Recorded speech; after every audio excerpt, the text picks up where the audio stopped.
Montana Territory, September 1873. The wind cut down from the Bitterroots like a knife. But it was not the cold that made Selah Norwood shiver as she stepped off the stagecoach. It was the weight of freedom, hard-won and terrifying.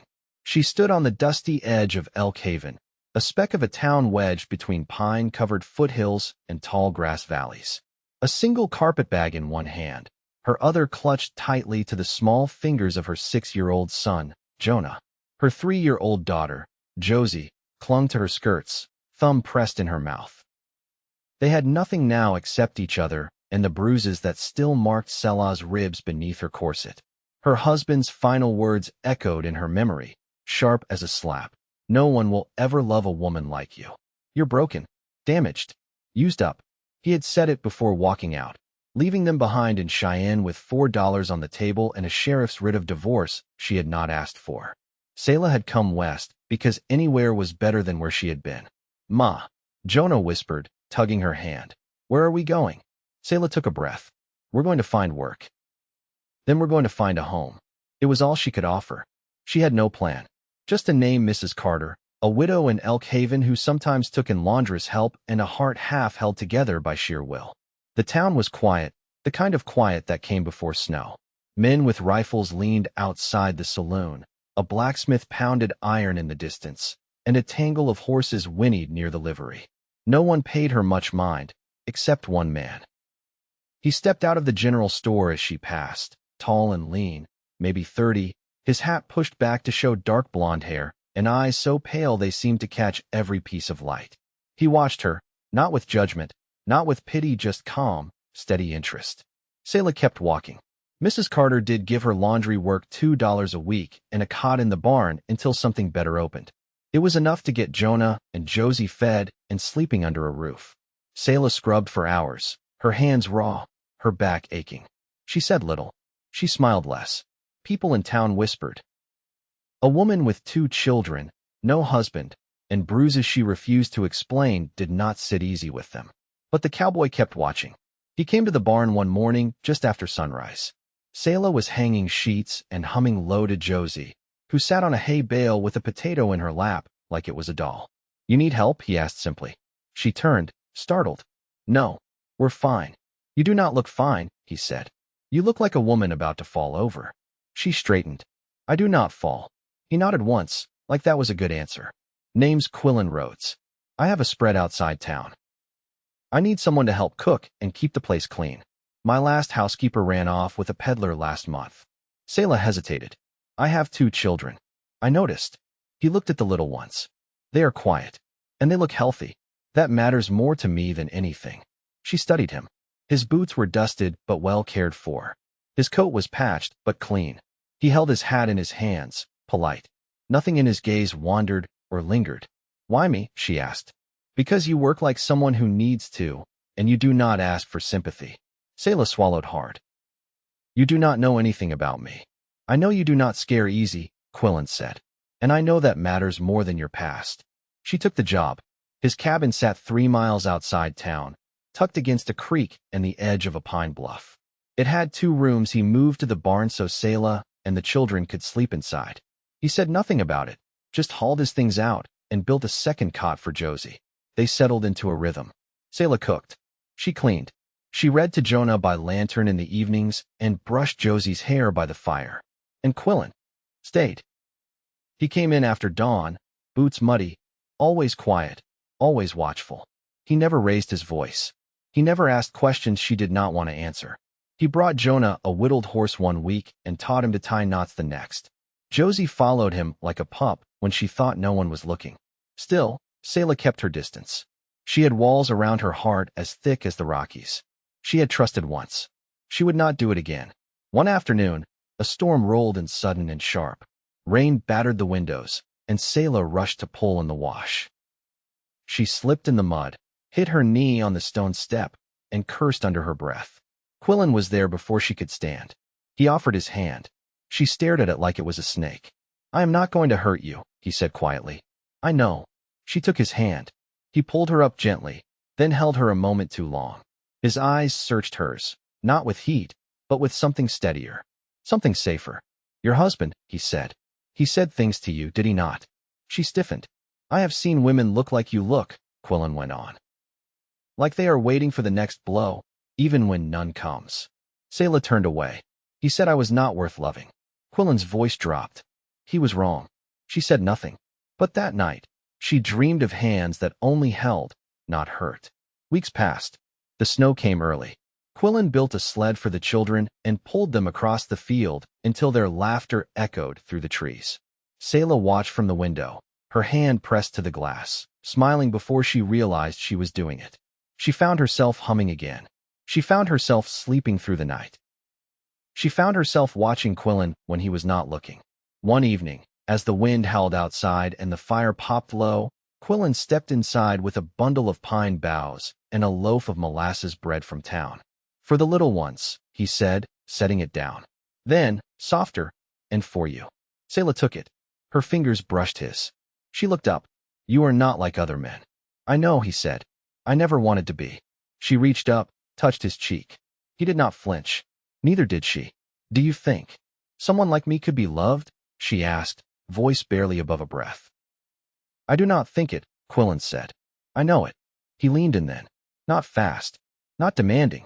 Just close enough that she could step away if she wanted. She did not. Her lips met his, soft and trembling, but sure.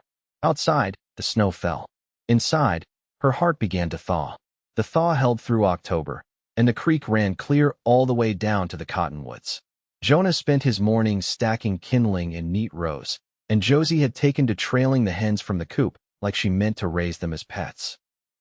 Selah mended shirts on the porch, her needle slipping through cloth as steady as breath.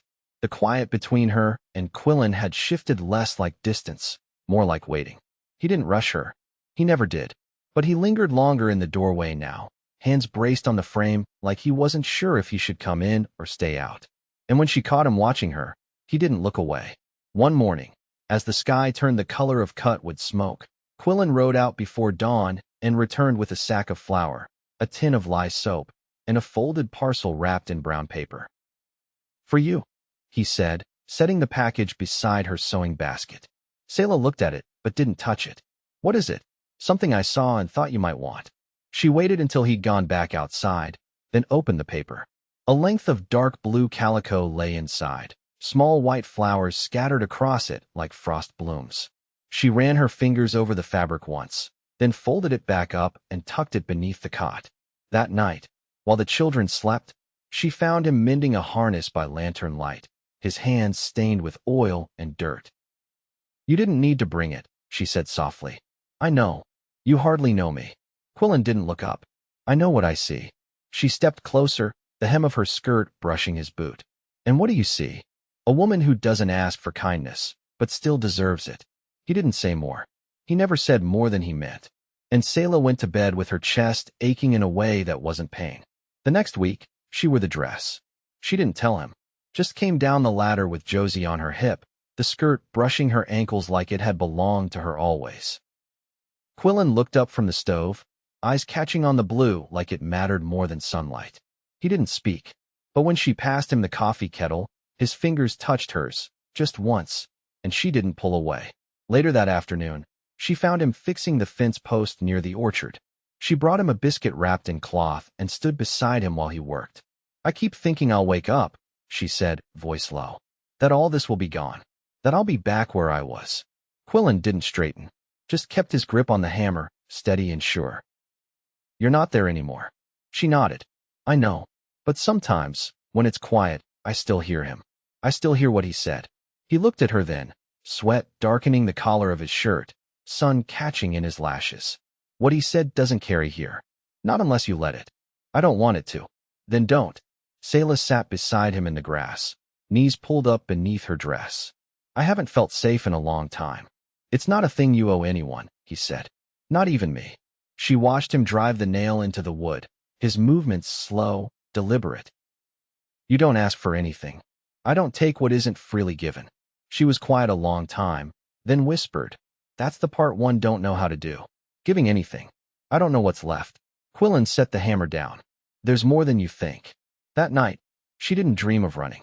She dreamed of warm bread and morning light and Jonah laughing in the yard. The first frost came in early November. Selah was up before sunrise, kneeling beside the stove, coaxing the fire to life with dry twigs and breath. Quillan came in from the barn, his coat stiff with cold. He didn't speak, just set down the milk pail and knelt beside her, holding out a match. Their hands brushed. She didn't move away. "Would you sit with me?" she asked, once the flames took. He followed her to the bench near the window, where the frost traced patterns on the glass like lace. They sat close, not touching, not needing to. "You've never asked why I stayed," she said. "I figured you'd tell me if you wanted." She folded her hands in her lap.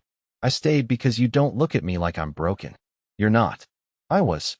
Quillan turned toward her, his expression unreadable. "And now?" "I don't know. But when you're near, it's easier to breathe." He reached for her hand, slow and sure. She let him take it. "You don't need to be whole to be loved," he said. "You just need someone who sees you clear." She leaned her head against his shoulder. Outside, the sky lightened, pale and clean. "I see you," she whispered. He kissed her forehead, soft as ash. And this time, she didn't flinch. By late November, the ground had hardened underfoot and the trees stood bare, their branches silvered with frost. Selah had taken to rising before the children, using those quiet moments to watch the woods from the porch, wrapped in one of Quillan's old coats. The silence didn't press on her the way it used to. It felt full now, not empty. Quillan had started bringing in pine logs from the far grove, and Selah noticed he'd built up the woodpile higher than usual. He worked longer hours, too, hauling feed, checking the roof for loose shingles. She didn't ask why. She just took to setting an extra plate at supper without a word. One evening, after the children had gone to sleep, Selah sat at the table darning one of Jonah's socks, while Quillan carved a new yoke handle by the hearth. The lantern flame flickered between them. "You ever think about leaving?" Selah asked, not looking up. Quillan ran his thumb along the grain of the wood. "Not in a long while. But you could. You're not tied here." "I am now." She looked over at him then. The needle paused just above the cloth. "Because of us." He met her eyes. "Because I want to be." She let out a breath she didn't know she'd held. "I always thought wanting something made it weaker. Like if you wanted too much, it could be taken. Wanting just means you see what's worth holding." That night, when she lay down beside Josie, she could still feel the warmth of his words in her chest. The first snow came heavy, blanketing the hills in silence. Jonah built a fort near the barn with Quillan's help, and Josie discovered the wonder of catching snowflakes on her tongue. Selah watched them from the window, her hands wrapped around a mug of steeped willow bark tea. She didn't think about where they'd been, only where they were now. A week into the snow, Quillan brought in a parcel wrapped in rough linen. He handed it to Selah without explanation. She unfolded it slowly. Inside was a pair of leather boots, smaller than hers, but sturdier than anything she owned. She ran her hand along the stitching, the soles thick and well-oiled. "I noticed yours were thin," he said. "Didn't want you walking out to the coop in wet socks." Selah swallowed. "You made these?" He nodded. "Had the leather from last winter. Just needed a reason." She set the boots down gently, then reached for his hand. Her fingers curled around his. "I spent years thinking I'd never be given anything without a price. Then it's time that changed." That evening, she didn't wait for words. She kissed him just inside the door, her hands steady on his chest. He held her like something fragile, but not broken, like something he meant to keep. Later, long after the fire had dimmed and the house had gone quiet, Selah sat with him near the stove, her head resting against his shoulder. "I used to think I was too much trouble," she said softly. "That no one would ever choose me without regret." Quillan turned his face to hers, his voice low. "You're the only thing I've ever chosen that feels like peace." Snow fell outside, thick and unhurried. Inside, Selah let herself believe for the first time that she wasn't surviving anymore. She was home. The wind shifted in December, slow and dry, carrying with it the scent of distant pine and something colder beneath. The creek had frozen in places, its edges fragile with lacework ice. Quillan had taken to leading the mare farther upstream to break the thinner sections for water, and Selah had begun drying herbs in the loft just to keep her hands from settling back into old stillness. She'd finished the blue dress, hemmed it tighter, stitched the waist to her liking, but she hadn't worn it again. Instead, she'd begun sewing a smaller one in the same fabric, her fingers moving with care through seams she didn't rush. Josie watched from under the table, clutching a pine cone like it might bloom. One evening, just after supper, Jonah sat cross-legged on the floor, working out letters with a charcoal stub. Selah leaned over his shoulder, correcting the curve of an S with a quiet word, while Quillan cleaned his rifle by the fire. The cabin was warm, the kind of warmth that came from more than just heat. "Jonah," Quillan said after a moment, his voice low but direct. "You ever held a line on a post?" Jonah looked up, unsure. "A fence post?" "No, boy. A fish line." Jonah's eyes lit. "No, sir." "Well," Quillan said, resting the rifle aside. "Come spring, I'll show you how to tie a bait knot. You'll teach your sister after." Selah glanced over, caught the quiet pride in her son's face, and felt something inside her shift. Not a crumbling, more like a settling. She stood, brushing her apron smooth. "I've never fished either," she said. Quillan looked up. "Then I'll teach you first." Later, after the children were asleep, she stepped out onto the porch where he'd gone to sharpen his blade. Snow clung in patches beneath the eaves, and the lantern inside spilled light in an amber pool behind her. "I never thank you," she said. He ran the whetstone down the blade once more before setting it aside. "For what?" "For giving Jonah something to look forward to," she said. "He's been waiting his whole life for a man to keep his word." Quillan didn't speak right away. When he did, it was quieter than the rustle of wind through bare branches. "I knew a boy like him once. Always watching, listening. Trying to figure out when the ground might fall out from under." "Was it you?" He gave a slow nod. "My father died when I was 8. The man who came after him didn't last. Couldn't read, couldn't keep land. Took to drink when the cows got sick, and left before the first frost." Selah stepped closer, her boots crunching softly in the snow. "What happened then?" "My mother kept us fed until the well dried. Then we left. I learned to ride from a cattleman in Gallatin. He gave me a rope and told me to make myself useful." "Did you?" "I did." They stood in silence, the kind that didn't need filling. Then Selah reached out, her fingers brushing the edge of his coat sleeve.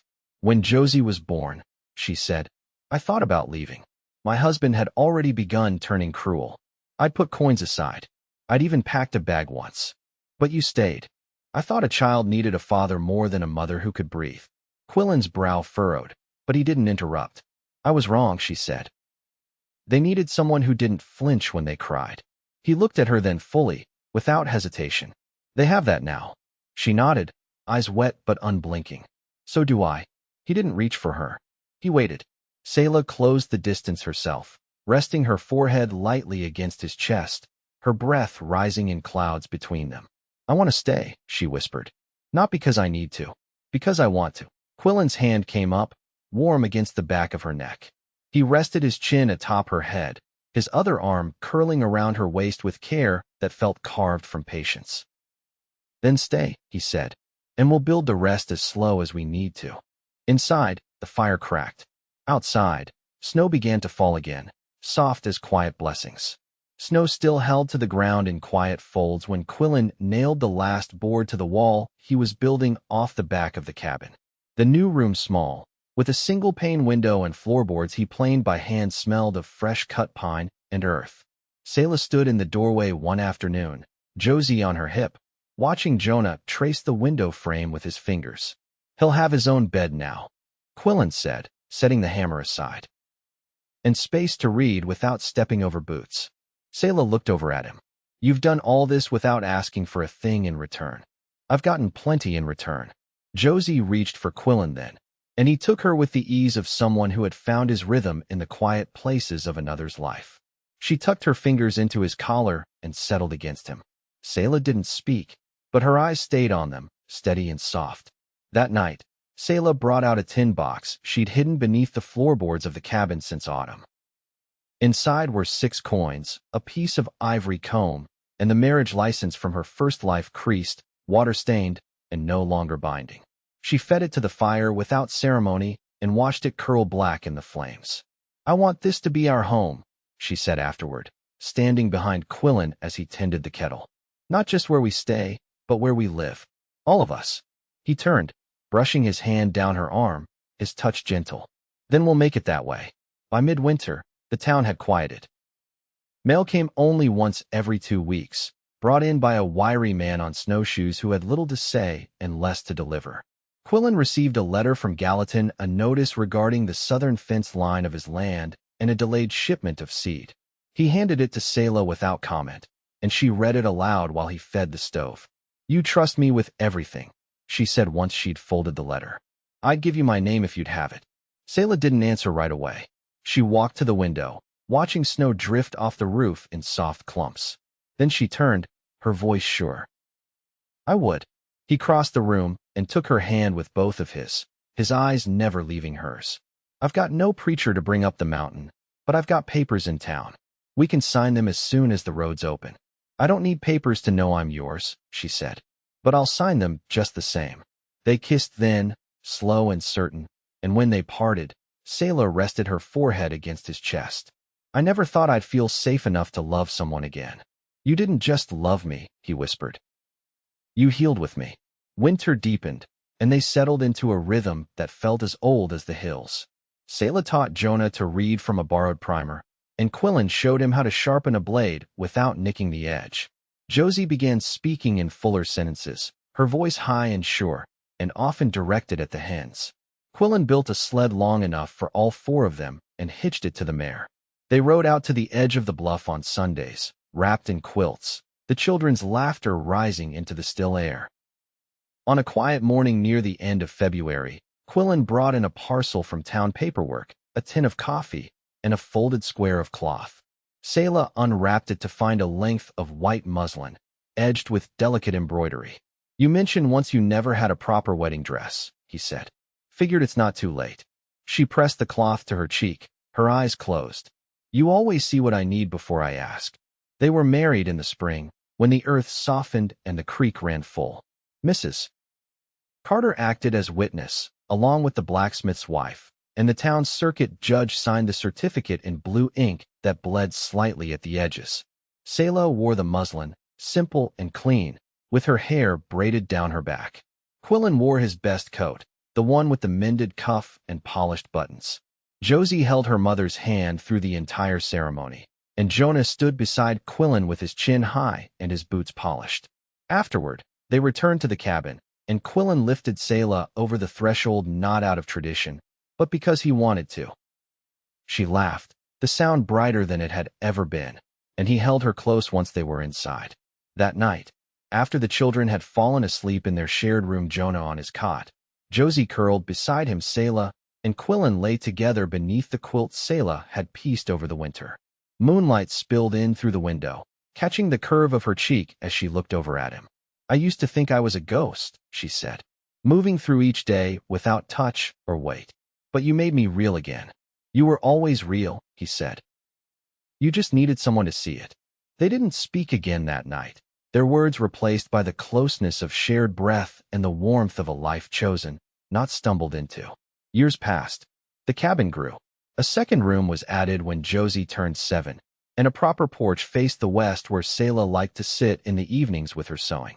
Jonah began working with the blacksmith, and Josie took to drawing wildflowers in a ledger Quillan had bought her from town. Selah and Quillan never stopped waking early. She still lit the stove before first light, and he still brought in the wood with snow in his beard. But the silence between them had changed. It no longer held fear or memory, it held comfort, and the kind of knowing that didn't need to be spoken. They grew old the way people do who have fought for peace, slowly, gently, with gratitude. And every night, without fail, Quillan would reach for Selah's hand beneath the quilt, and she would lace her fingers with his, and they would fall asleep not with the weight of the past, but with the warmth of all they had built together.